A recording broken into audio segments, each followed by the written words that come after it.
Nesse momento, o nosso convidado é o Silvio Katia Brava.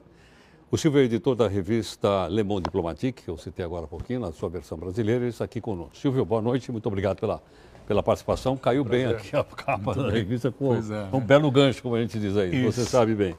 Silvio, vou fazer para você a pergunta que eu vou fazer depois para o mesmo entrevistado. Essa tentativa de impeachment, porque ficou claro aqui que ainda é uma tentativa, pode ser considerada um golpe? É uma tentativa de golpe. É uma tentativa de golpe na democracia, né? E pode ser uma pá de cal na avaliação da população em relação ao nosso sistema político. Porque, de fato, quer dizer, já foi mencionado aí antes, não há um fato concreto. Essas chamadas pedaladas foram feitas antes no governo Fernando Henrique, foram feitas antes no governo Lula e agora estão incriminando a presidente Dilma, né? E você pode observar que a discussão vai ter impeachment, mas ninguém fala do conteúdo do que está se acontecendo. E há manifestações como a do senador Aécio Neves na reunião do DEM agora, que diz assim que, eventualmente, o PSDB está pronto a assumir agora, fora do período de mandato, o governo.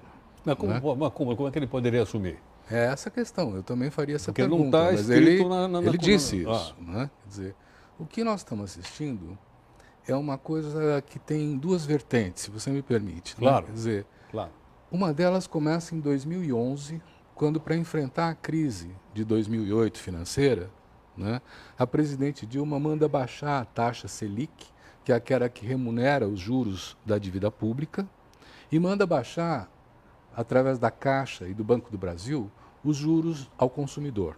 Além disso, congela o preço da gasolina, da eletricidade e tal, né?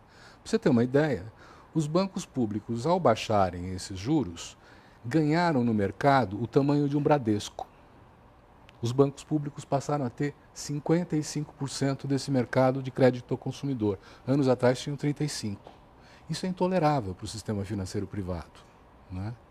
Os detentores da dívida pública brasileira, em 70%, são o sistema financeiro, bancos e fundos de investimento. Quando você baixa a taxa Selic, você baixa a remuneração desse sistema financeiro. Sem dúvida. Né? Isso unificou, vamos dizer assim, a elite que tem na cabeça o sistema financeiro na campanha contra a eleição, a segunda eleição da presidente Dilma. E essa briga continua. No fundo, eles estão dizendo o seguinte: quem controla a economia desse país somos nós e nós não aceitamos outra coisa. Essa é uma vertente. E daí a imprensa também vai batendo junto e vai criando essa imagem de corrupção, de ineficiência, de falta de gestão. Muita da responsabilidade disso se deve também a esse setor que fez um lockout, parou de investir, né? A outra coisa é como foi eleita essa Câmara dos Deputados. 70% da Câmara dos Deputados foi financiada por 10 grandes grupos empresariais. E você tem bancadas como, por exemplo, a dos bancos, a do agronegócio, a da bala, né? Que os deputados devem fidelidade a quem financiou, não ao seu partido. E esse é um começo da crise que está implodindo o nosso sistema político. Os partidos não têm programa, não têm compromissos, quer dizer, eles estão aí para negociar vantagens dentro do Congresso. E o presidente da Câmara, o deputado Cunha, aproveitou dessa situação, financiado por algumas empresas, ele financiou campanhas de colegas seus para se elegerem. Ele tem uma bancada própria? Ele tem uma bancada própria, que é fiel a ele, porque ele tem na gaveta os compromissos de financiamento, vamos dizer assim, dessa bancada. É isso que torna a situação mais delicada, porque esse Congresso não está se movendo por questões políticas. O Congresso está se movendo por fidelidades a compromissos que, se desvendados, levariam para a cadeia todo mundo. Então, o golpe, porque quando a gente fala em golpe, a gente olha na história do Brasil, os golpes geralmente são militares. São golpes de força. Mas você veja, isso? em que o grupo militar vai lá e derruba o presidente. Do presidente Lugo. Sim. Foi a mesma coisa. Quer dizer, o Congresso, um Congresso muito comprometido com os latifundiários do Paraguai, né, julgou o presidente Lugo e o depôs. Né? É legal? Entre parênteses, é legal, entre aspas. Porque seria legal, mas ilegítimo? É totalmente legítimo. Né? E eu tenho a impressão, também ouvindo as notícias, que essa ideia de manter o recesso ou não manter o recesso mudou.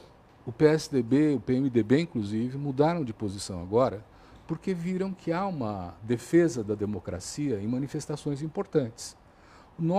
Todos os governadores do Nordeste, os 9 governadores, que são de vários partidos, se manifestaram contra o impeachment. A CNBB se manifestou contra o impeachment.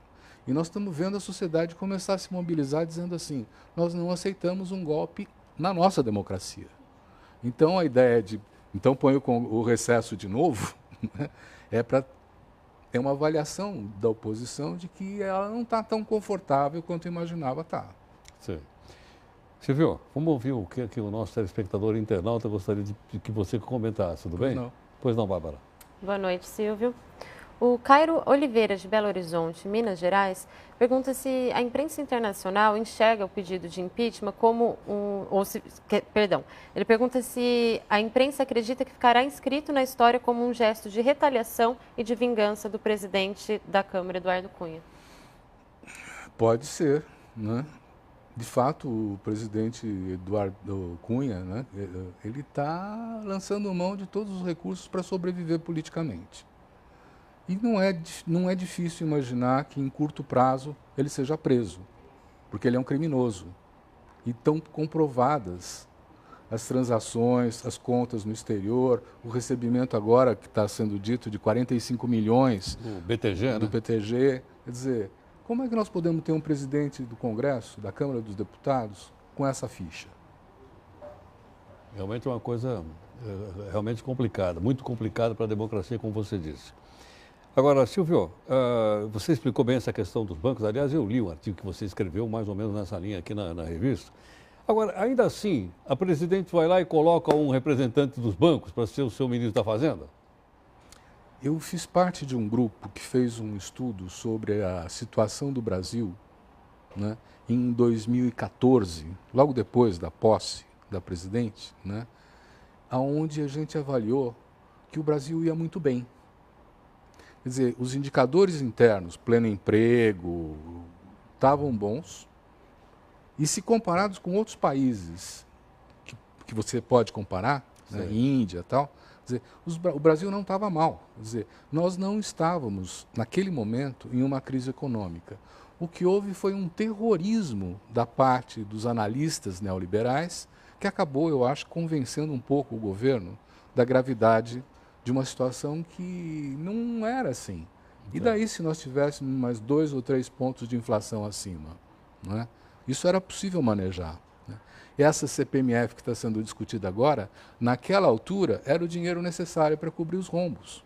Não é? Então, o que eu acho que, de fato, está atrás disso é uma agenda perdida, onde, anos atrás, né, se pregava a recessão para o rebaixamento dos salários, para o corte nas políticas sociais, para rebaixar o custo da força de trabalho, como um todo. Né? E hoje, de fato, já há depoimentos de ex-ministros do governo Fernando Henrique que dizem assim, nós precisamos promover a recessão, promover o desemprego, para rebaixar os custos do salário, para cortar na previdência, para cortar nos benefícios sociais, para restabelecer uma margem de lucro que foi erodida com essas transferências de renda. Silvio, vamos continuar a nossa conversa aqui um instantinho. Tá bom. Tudo bem? Só um instantinho. Obrigado.